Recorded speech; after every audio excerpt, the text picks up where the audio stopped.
Baahubali mafia Atiq Ahmad समेत 3 दोषियों को उमेश पाल अपहरण केस में आजीवन कारावास की सजा सुनाई गई। हालांकि कोर्ट ने अतीक के भाई अशरफ समेत 7 लोगों को दोष मुक्त करार दिया है।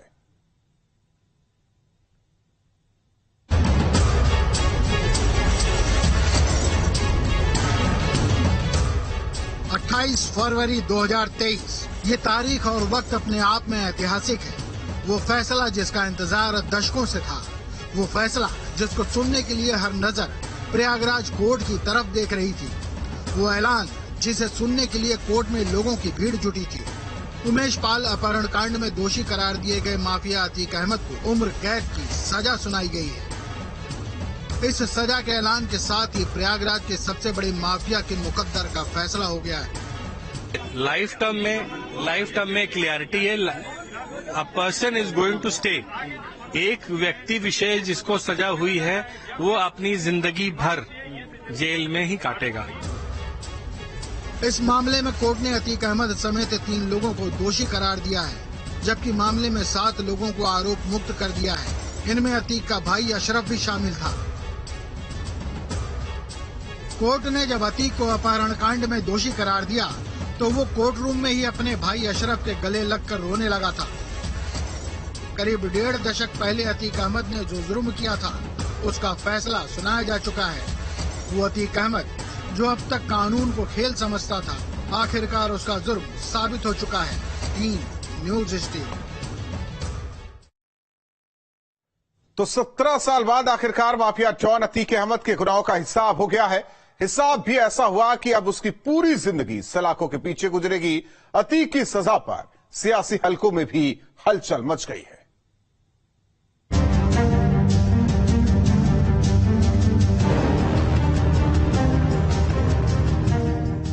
जरायम की दुनिया में जिस अतीक की तूती बोलती थी, वो सजा मिलने के बाद बेबस नजर आया। बेबसी भी ऐसी कि आंखों से आंसू छलक उठे।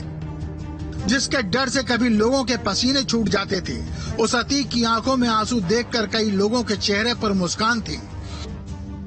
जो अतीक अब तक कानून और सरकारों को अपने इशारे पर नचाता था, उस अतीक की योगी सरकार में हेकड़ी निकल गई है।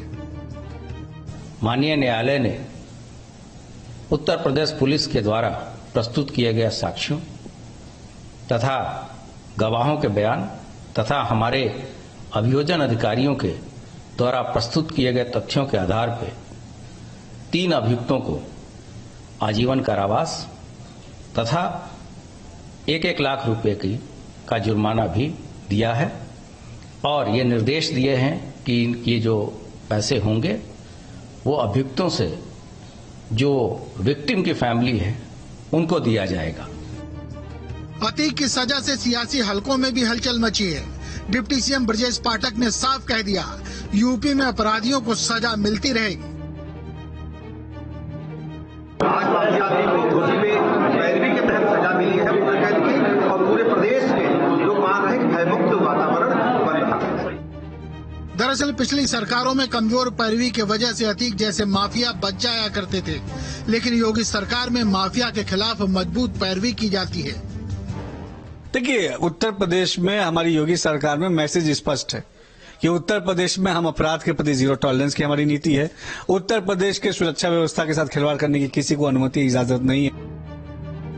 अतीक की सजा के बाद डिप्टी सीएम केशव मौर्य ने ट्वीट कर लिखा,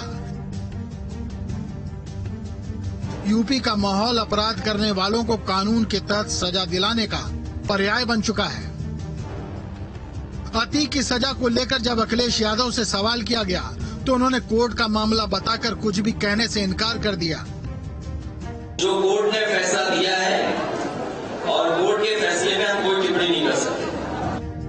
हालांकि समाजवादी पार्टी के प्रवक्ता सजा पर तो कुछ नहीं बोले, लेकिन उमेश पाल के हत्यारों को न पकड़ पाने पर पुलिस और सरकार पर सवाल जरूर खड़े किए। देखिए, 2007 के उमेश पाल अपहरण कांड में आज माननीय न्यायपालिका ने अतीक अहमद को सजा सुनाई है, लेकिन उमेश पाल का परिवार, उनकी मां, उनकी पत्नी आज भी उमेश पाल के हत्यारों को पकड़े जाने का इंतजार कर रहे हैं। हत्यारे आज भी पकड़े नहीं गए। उत्तर प्रदेश की सरकार को उमेश पाल हत्याकांड में हत्यारों को जल्द पकड़ना चाहिए, जिससे परिवार को न्याय मिल सके।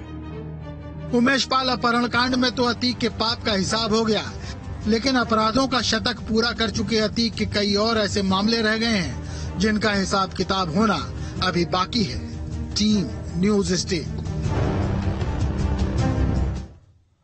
प्रयागराज कोर्ट ने अतीक के मुकद्दर का फैसला कर दिया है। उमेश पाल अपहरणकांड में अतीक को उम्र कैद की सजा मिली है और इसी फैसले के साथ अतीक का डर भी लोगों के दिलों से खत्म हो गया है। इसकी बानगी कोर्ट में भी दिखी।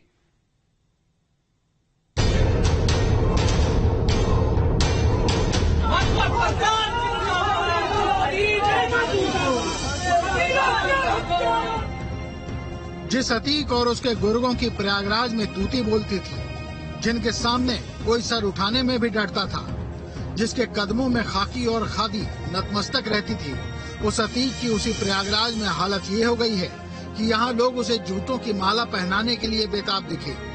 उमेश पाल मामले में कोर्ट में सुनवाई के दौरान जब अतीक पहुँचा तो एक वकील हाथों में जूते की माला लेकर आया था।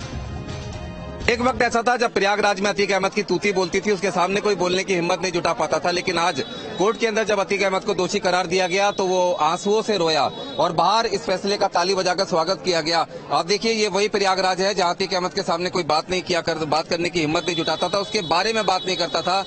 आज जूतों की माला लेकर आए। इस वकील ने इस दौरान जो कहा वो बताने के लिए काफी है कि अतीक का खौफ अब प्रयागराज में खत्म हो चुका है।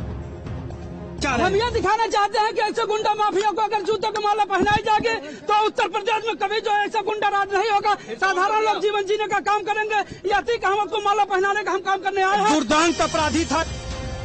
इतना ही नहीं, पेशी के दौरान जब अशरफ को कोर्ट रूम ले जाया जा रहा था तब भी अतीक को फांसी दो के नारे लगे।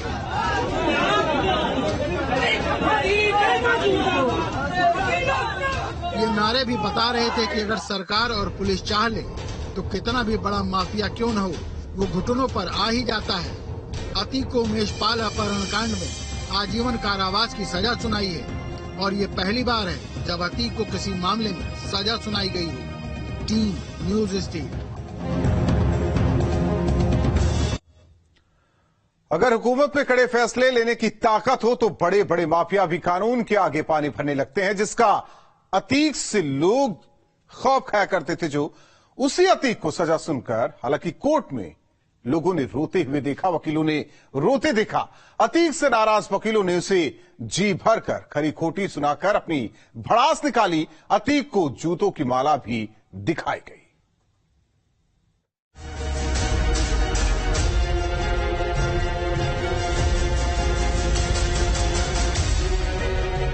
माफिया अतीक अहमद पर दर्ज 101 मुकदमों में ये पहला मामला था जिसमें अतीक अहमद को कोर्ट ने दोषी ठहराया और आजीवन कारावास की सजा भी सुनाई। कोर्ट में जब दोनों भाइयों को पेश किया गया तो अतीक अपने भाई अशरफ के गले मिलकर रोने लगा, क्योंकि ये एहसास तो अतीक को हो ही चुका था कि उसके लिए कोर्ट कोई बड़ी सजा ही मुकर्रर करेगा।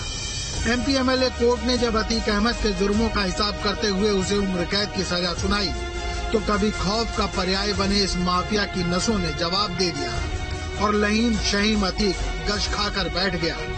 आंखें डबडबा गईं, जज से बोला, ये सजा बहुत अधिक है।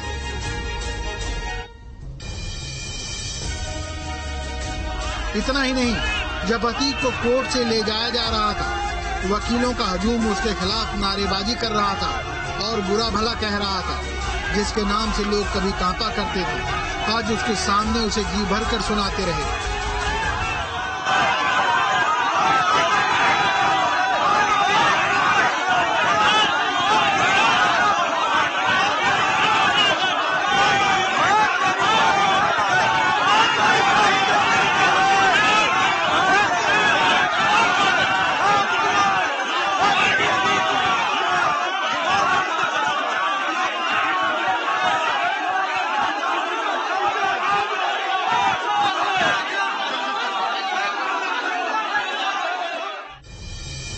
उमेश के पेशे से वकील होने के नाते कोर्ट परिसर में वकीलों ने भी भारी विरोध किया। एक वकील तो जूतों की माला आरोपियों को पहनाने को लेकर आया था, जो कह रहा था कि योगी राज में इसी तरह गुंडों का खौफ हटेगा। इसका खौफ किस तरीके से रहा? इसका खौफ इस तरीके से रहा कि सपा सरकार भी इनको पालती रही, अन्य सरकार इनको पालती रही। भाजपा पर हमें उम्मीद है इनको जो है मिट्टी में मिलाने का कार्य करेगी। आज हमारे अधिवक्ता भाई भी और पत्रकार साथियों से चाहूंगा कि आज ये मिट्टी में मिल जाएगा, या जूता पहनकर मिट्टी में मिले। कोर्ट में सजा सुनाए जाने के बाद अतीक अहमद की आंखों में तो आंसू थे, लेकिन उसका भाई अपहरण कांड में दोषमुक्त हुआ तो उसके चेहरे पर मुस्कान दिख रही थी, जिसे सुकून था कि कम से कम इस मामले से तो बरी हुए। लेकिन अतीक के अलावा जो दूसरा दोषी है खान दौलत हनीफ, वो अतीक का वकील भी रहा है। इसे भी कोर्ट ने आजीवन कारावास की सजा सुनाई। हालांकि पुलिस से घिरा हनीफ खुद को बेकसूर बता रहा है। झूठा मुकदमा कहाँ का? हाँ, झूठा मुकदमा, कभी जिंदगी में क्राइम नहीं किया सर।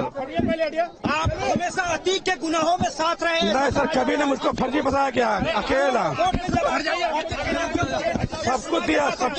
सबको दिया फर्जी मुकदमा है। अरे अरे जाने दीजिए ना, फर्जी मुकदमा बता रहा हूँ। अरे फर्जी मुकदमा बताया गया मुझे, मैं क्या बताऊँ आपको? छोड़िए, जाने दीजिए भाई।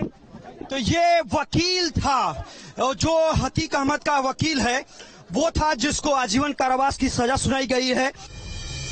अतीक को वापस साबरमती और अशरफ को बरेली जेल भेजने के लिए नैनी जेल में समन भी पहुंच चुका है। देखिए, अतीक अहमद अब जो है वो बाहर निकल रहा है। इस बार फिर जो है वो प्रिजन वैन में उसको बिठाने के लिए ले जाया जा रहा है। ये सामने जो है वो तस्वीर देखिए, फिर वो प्रिजन वैन में बैठ चुका है अतीक अहमद, और उसको जो प्रिजन वैन है उसमें बिठा दिया गया है। हालांकि दोनों